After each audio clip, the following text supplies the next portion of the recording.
क्या आपने कभी सुना है ऐसे देवदूतों के बारे में जो स्वर्ग को छोड़कर पृथ्वी पर उतर आए, जो परमेश्वर की आज्ञा की अवहेलना करके मनुष्यों के बीच रहने लगे?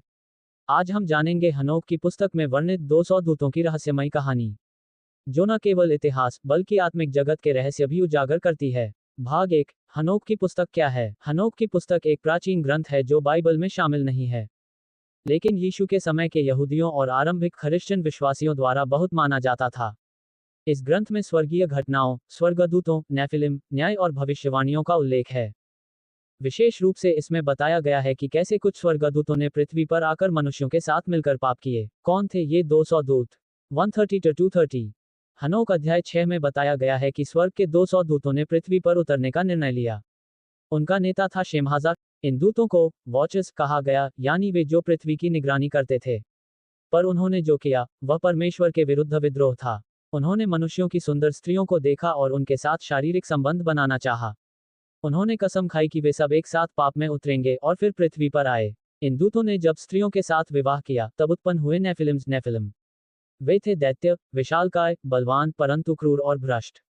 बाइबल के उत्पत्ति 6:4 में इन्हीं का उल्लेख मिलता है। वे वीर पुरुष थे जो पुराने समय में प्रसिद्ध हुए। नेफिलिम ने पृथ्वी को हिंसा, पाप, नरसंहार और भ्रष्टता से भर दिया। मनुष्य का हृदय दिन ब दिन दुष्ट होता गया।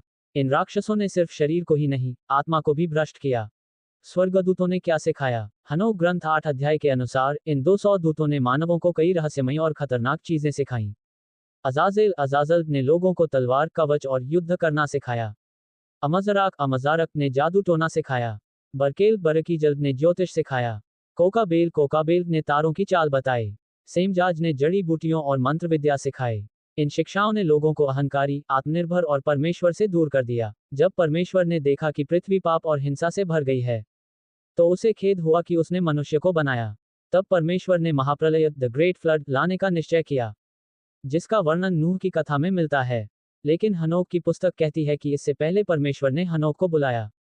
हनोक, जो परमेश्वर के साथ चलता था, उसे स्वर्ग में उठाया गया और वहीं उसे यह रहस्य दिखाया गया कि कैसे ये 200 दूत दंडित किए जाएंगे। परमेश्वर ने आज्ञा दी कि इन दूतों को पकड़कर अंधकार के गड्ढों में डाला जाए, एक स्थान जिसका नाम है तामारस टाटरस, जहां वे शाश्वत बेड़ियों में बंधे हुए हैं।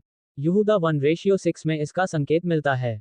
और जो स्वर्गदूत अपने अधिकार को बनाए न रख सके, परंतु अपने निवास स्थान को छोड़ दिया, उन्हें उसने न्याय के दिन के लिए सदा के बंधनों में अंधकार में रखा है। हनोक कहता है कि एक दिन आएगा जब इन दूतों पर पूर्ण न्याय होगा। नेफिलिम की आत्माएं ही वे दुष्ट आत्माएं, ईवल स्पिरिट्स हैं, जो आज भी लोगों को परेशान करती हैं। यीशु मसीह जब पृथ्वी पर आए तो उन्होंने इन्हीं दुष्ट आत्माओं पर अधिकार जताया।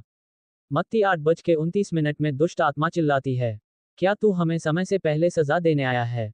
इससे पता चलता है कि एक दिन निश्चित है जब परमेश्वर अंतिम न्याय करेगा और ये सारे स्वर्गद्रोही दूत अनंत काल के लिए नाश किए जाएंगे।